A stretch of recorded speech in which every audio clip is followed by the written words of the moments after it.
Biblical scholars have argued for years about the location of these holy sites. Now, one man says he might have found them. They call it the Mountain of Laws, and for decades it has remained off limits, fenced off by the Saudi government. But technology doesn't need permission. In recent years, researchers and independent analysts have turned to satellite imagery and remote sensing to study the area from afar. What they found is controversial: surface patterns and subsurface irregularities that some interpret as signs of past human activity, though no official excavation has confirmed it. This isn't settled history.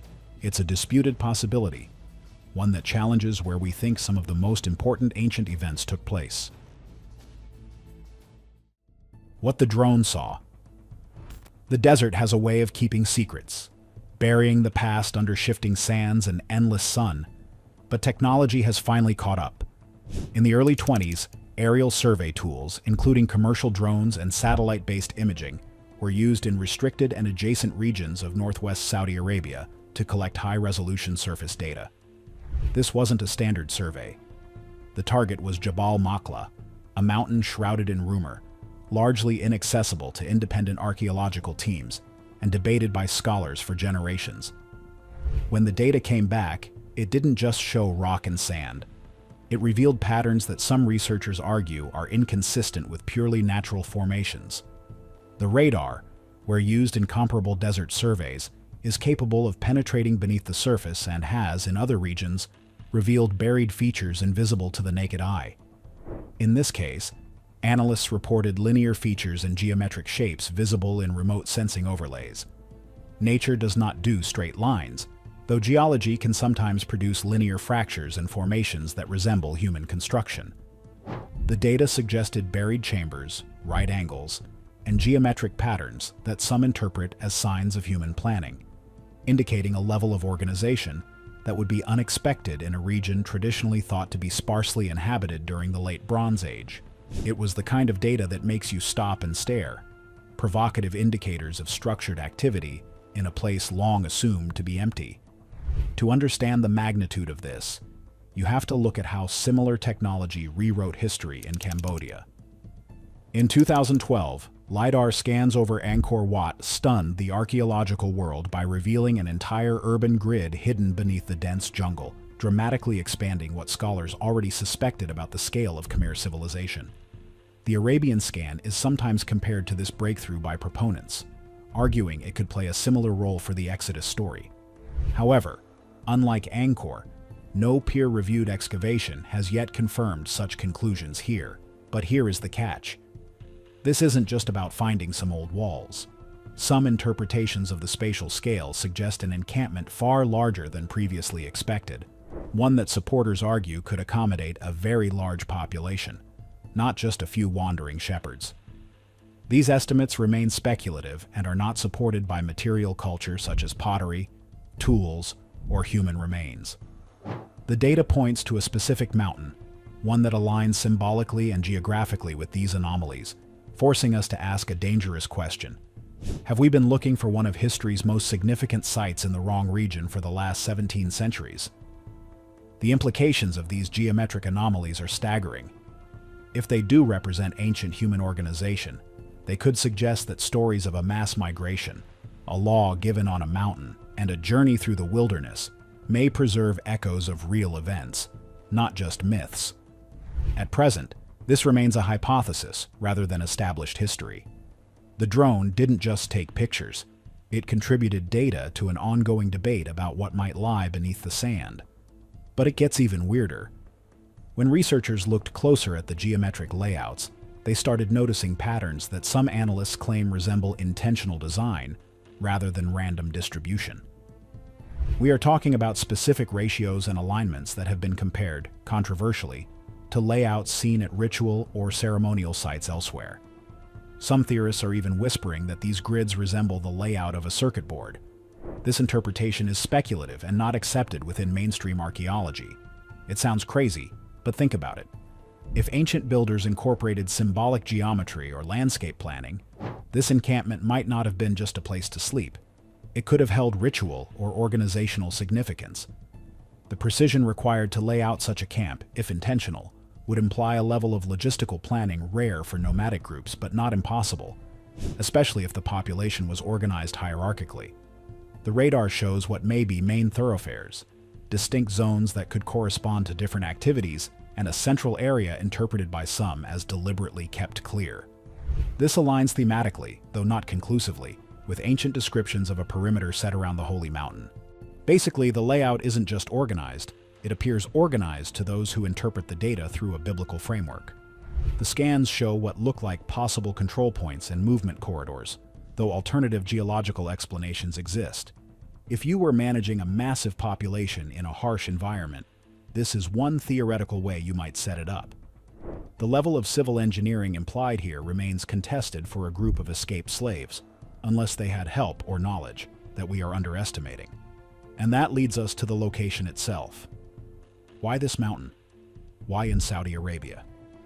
For nearly 2 millennia, the world has looked to the Sinai Peninsula in Egypt as the setting for these events. But the remote sensing data and geographic arguments put forward by proponents of the Arabian theory demand that we re-examine the geography of the ancient world. The scan is the what, but the where is just as controversial. But if the mountain is in Arabia, why has the entire world been looking in Egypt for the last 2,000 years? The Forbidden Zone. The shift from Egypt to Arabia isn't just a modern theory. It is a debate that goes back to the ancient texts themselves. Supporters of the Arabian location point to a very specific line in the New Testament. In the book of Galatians, the Apostle Paul writes that Mount Sinai is in Arabia, a statement found in Galatians 4:25. Though scholars debate whether Paul was referring to a precise geographic location or using Arabia as a broader regional or symbolic term. For centuries, this was interpreted as a broad regional term, but proponents argue it was a direct geographical statement. Whether Paul intended literal directions or theological symbolism remains unresolved. If you look at the map of the ancient world, the territory of Egypt ended roughly west of the Sinai Peninsula, and crossing the body of water known today as the Gulf of Aqaba would land you in the region historically associated with Midian, which many scholars place in parts of northwest Arabia, though its exact boundaries are debated. This connects thematically with the story of Moses fleeing Egypt before the Exodus. He didn't just wander, he went to Midian, lived there for 40 years, and married a woman from that land. It was in Midian that he saw the burning bush. Supporters argue that if the Mountain of God was associated with Midian in these texts, it raises the possibility, but not the certainty, that it could have been located east of the Gulf of Aqaba. However, tradition is a powerful force. In the 4th century, the Roman Emperor Constantine and his mother, Helena, began identifying holy sites across the empire. This was an era of transformation, where spiritual belief started to require physical locations. Monks had settled in the southern Sinai Peninsula of Egypt, drawn by the isolation, and by the time Justinian built St. Catherine's Monastery there in the 6th century, the site was locked in as the official Mount Sinai, largely through tradition rather than archaeological confirmation. But here is the kicker. There is no clear archaeological evidence in the Egyptian Sinai to support the account of the Exodus as a large-scale, long-term encampment. No pottery, no encampment traces, and no material remains definitively tied to a mass population from the late Bronze Age. It is a silence that critics have used to dismiss the entire story as fiction. But if you move the search radius east, across the water to the less studied regions of northwest Arabia, the picture becomes more open to interpretation, though still unproven. The mountain in question, Jabal Maqla, sits in a region that has been notoriously difficult for outsiders to access. Saudi authorities restrict access to parts of the region, citing archaeological protection and security concerns, though the site is not officially designated by the government as Mount Sinai. It hasn't been trampled by millions of tourists like the site in Egypt. It has been comparatively undisturbed, waiting for modern analytical tools and future fieldwork to reveal its secrets. The geography around Jabal Maqla has been described by proponents as compatible with certain biblical descriptions, including the presence of a broad plain near the mountain. There is a massive plain in front of the mountain, large enough to accommodate a very large temporary population, according to these interpretations. The traditional site in Egypt is surrounded by rugged, narrow valleys that many researchers argue would complicate the logistics of a massive encampment, while in Arabia, the landscape opens up, offering the space needed for a tent city that some believe remote sensing data may hint at, though this has not been archaeologically verified. This reorientation of the map addresses some logistical questions raised by critics, but it also opens up a new mystery. If this is the place, what else is there? Remote sensing can suggest subsurface features, but the surface of this forbidden mountain has not yet been systematically excavated, leaving many claims unresolved. There is also a deeper, more unsettling layer to the forbidden nature of this zone. Why has the military guarded it so closely for so long? Officially, security in the region is attributed to border control, infrastructure protection, and heritage preservation. But some whistleblowers and independent commentators have suggested that it is not just about archaeology. There are rumors of strange electromagnetic anomalies in the area, though no peer-reviewed geophysical studies have confirmed such effects. Could the holy ground described in the texts actually be associated with unusual but natural geological features? Some theorists propose that the mountain sits on a major ley line, or a natural energy vortex. Ley lines are a modern, non-scientific concept, and are not recognized in geology or archaeology. If the ancients knew how to tap into natural geological phenomena, the power of God described in the stories could be interpreted symbolically rather than technologically. This brings us to the pillar of fire and the pillar of cloud. In a modern context, these descriptions have been compared, speculatively, to natural phenomena such as volcanic glow, storm systems, or atmospheric optics rather than directed energy. The fence around the mountain has signs warning of archaeological area, but the armed patrols are consistent with standard site protection practices in sensitive regions. Is it possible that there are artifacts there that defy conventional explanation? No publicly documented discoveries currently confirm this. The drone scans and satellite analyses represent preliminary data, but what lies inside remains unknown rather than suppressed. It's not just about the map, though.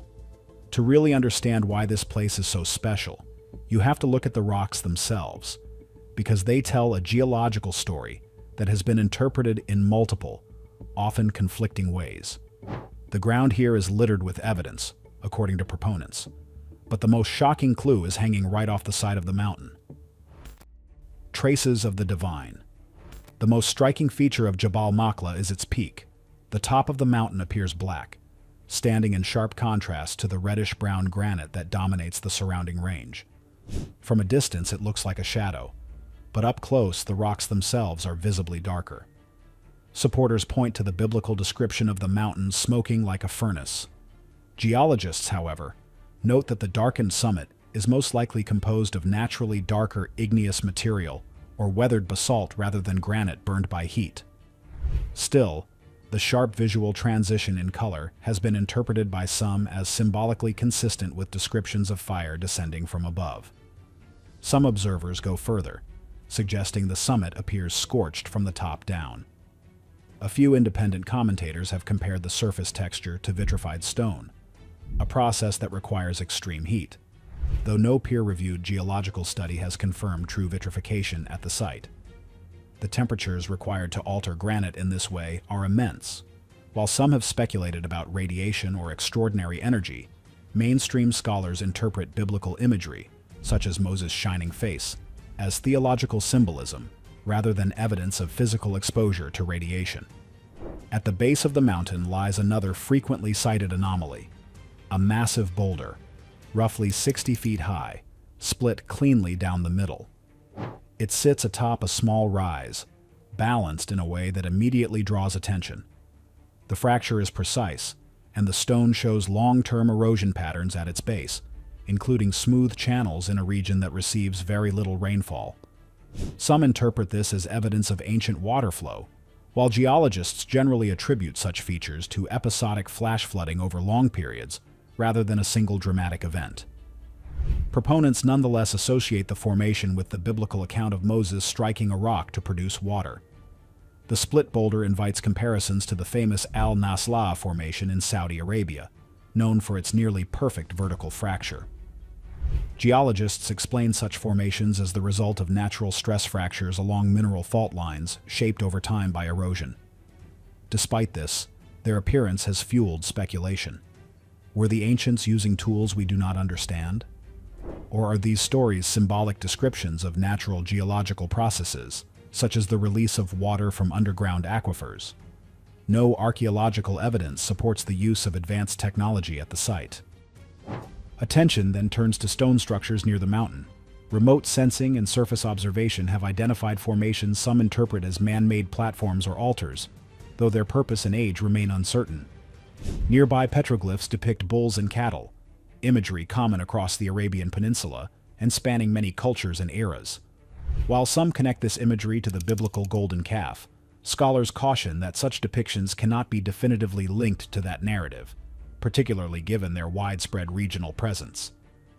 Scattered throughout the area are stone pillars and fragments, sometimes described as marble. Some claim these represent the 12 pillars Moses set up for the 12 tribes of Israel. At present, there is no archaeological consensus confirming their origin, material composition, or association with the Exodus. Still, their presence suggests that communal or ritual activity may have occurred in the region at some point in antiquity. Remote sensing has also identified linear subsurface features. The biblical text describes boundaries set around the mountain to keep people at a distance. Straight or semi-linear anomalies detected by radar could, in theory, correspond to such boundaries, though they could also result from natural geological layering or unrelated human activity from different periods. Here again, interpretation depends heavily on assumptions rather than confirmed excavation. Speculation intensifies when the Ark of the Covenant enters the discussion. Its construction, wood, gold, has been compared to a capacitor, an insulator placed between conductors. This comparison is a modern analogy rather than a historically supported function. There is no evidence that ancient Israelites understood electricity in this way. Traditional interpretations of events such as the death of Uzzah emphasize theological meaning rather than electrocution, and priestly garments are understood as ritual symbols, not electrical grounding devices. Claims that the encampment layout functioned as an energy circuit remain unverified. The manna machine theory follows a similar path. The Zohar, a medieval mystical text compiled long after the Exodus, describes manna using symbolic language rather than technical explanation. Suggestions that subsurface chambers represent a production facility are speculative. No archaeological evidence supports a mechanical source for manna, which the biblical narrative presents as divine provision. Skeptics raise a fundamental objection. If millions of people camped here, where is the physical evidence? Where are the graves, tools, pottery, and refuse? The absence of such material remains has been central to arguments against the Exodus as a historical event. Others respond that nomadic encampments leave minimal durable traces, that population figures are debated, and that desert environments are notoriously poor at preserving organic material. What remains is a collection of geological features, archaeological hints, and textual parallels that some see as converging evidence, while others view them as coincidence amplified by expectation. The site offers questions, not conclusions, suggestive patterns rather than definitive proof. History's silence. The argument that absence of evidence is evidence of absence is a trap. When you look at the lifestyle described in the text, the Israelites are portrayed as a largely mobile population living in tents, not city builders constructing stone temples. According to the narrative, they remained in one place for limited periods and then moved on. Archaeologists know that nomadic camps leave very faint traces. Ash from cooking fires disperses in the wind. Latrine pits decompose. Tent impressions vanish under shifting sand. After 3,500 years, expecting a clean, visible layer of pottery on the surface is unrealistic. There is also a historical parallel often cited in discussions of cultural disappearance: the 10 lost tribes of Israel. In 722 BC, the Assyrian Empire conquered the northern kingdom of Israel and deported large portions of its population. Biblical texts describe the tribes as scattered, and historical records show their distinct identities gradually fading from the written record. The scale of the deportations is debated, but the outcome is clear. Many were assimilated, their culture diluted, their material traditions blending into surrounding populations. If an entire kingdom can lose its identifiable cultural signature in the archaeological record during the Iron Age, how much easier would it be for a mobile group of refugees to leave no clear trace in the Bronze Age? The Assyrian exile demonstrates that large populations can disappear archaeologically without vanishing biologically. The absence of a distinct Israelite pottery layer at Mount Sinai is not proof against the narrative, but one of the central challenges scholars debate when evaluating a transient population in a harsh environment. Another possibility is practical rather than mysterious. The lack of debris may reflect sanitation practices described in the text. The Israelites are instructed to bury waste outside the camp, suggesting an early form of hygiene rather than a conscious attempt to leave no trace. In addition, many everyday materials, wooden containers, leather goods, woven fibers, are biodegradable. If tools and storage vessels were organic, little would survive millennia in a desert climate, leaving behind only the most durable stone features, if any existed. The Egyptian side of the silence is also frequently raised. Why are there no Egyptian records of the Exodus? Egyptologists note that ancient Egypt was a culture of political messaging. Pharaohs recorded victories, not defeats. They erased the names of disgraced rulers, such as Akhenaten, from monuments to eliminate unwanted memory. Periods of crisis were often downplayed or omitted entirely.